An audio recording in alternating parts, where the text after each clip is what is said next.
विद्यार्थी मित्रांनो, हे गणित जरी सोपं असलं आणि तोंडी जरी करता येत असलं तर या गणितासोबत आपण अशी पद्धत शिकणार आहोत ज्या ज्या गणितामध्ये आपल्याला शेकडा नफा विचारला असेल, शेकडा तोटा विचारला असेल, गणित कोणत्याही प्रकारचा असू द्या, फक्त त्याच्यामध्ये आपल्याला विक्री किंमत आणि खरेदी किंमत कोणत्याही रूपात देऊ द्या, आपल्याला ते गणित करता येतं एकाच पद्धतीने. बघा बघा विद्यार्थी मित्रांनो, ती पद्धत काय बघा.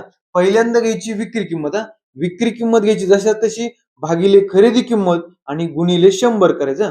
आता याचं जेव्हा उत्तर येईल तुमचं, तर ते उत्तर जेव्हा 100च्या वर येईल, 100च्या वर जेवढं येईल तेवढा नफा म्हणायचा. समजा 120 आपलं उत्तर आलं याचं, तर वरला 20% नफा म्हणायचा.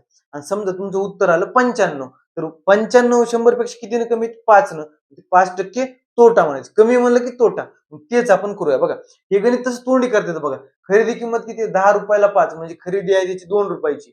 आणि विक्री किंमत 15 रुपयाला 6 विकते म्हणजे 2.5 रुपये त्याची विक्री आहे. म्हणजे 2 रुपयावर त्याला 8 आणे फायदा व्हायलाय. म्हणजे किती होईल? 2 रुपयावर 8 आणे म्हणजे 25% व्हायलाय. तोंडी काढता येतं उत्तर, काय अडचण नाही. पण ही पद्धत काय करायची? आपल्याला प्रत्येक गणित आलं पाहिजे. त्याच्यामध्ये कॅल्क्युलेशन सुद्धा अवघड असते बघा. विक्री किंमत काय? 15 रुपयाला 6 म्हणजे 15/6 भागिले खरेदी किंमत काय असेल बघा? 10 रुपयाला 5 म्हणजे 10/5 आणि आपलं गुणिले 100 जशास तसं. बघा आता विद्यार्थी मित्रांनो, तुम्हाला माहिती आहे बघा, वर एक अपूर्णांक आहे, छेदामध्ये एक अपूर्णांक आहे. मग छेदातला अपूर्णांक काय करतो आपण? उलटा करायचा, त्याचा रेसिप्रोकल करायचा आणि वरी गुणाकार घ्यायचा. 10/5 काय होणार जाऊन? 5/10 गुणाकार बरं का. काय होणार? 5/10 आणि गुणिले 100 जशास तसं. बघा चला काटाकाटी करू बघा. शून्य कटला, शून्य कटला. आता काय काय कटतंय का बघा.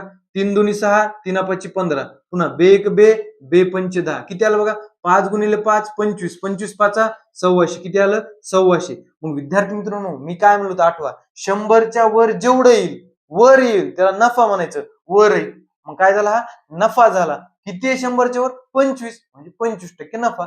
पर्याय क्रमांक 3. कसलंही अवघड गणित असू द्या, या पद्धतीने सुटते. धन्यवाद.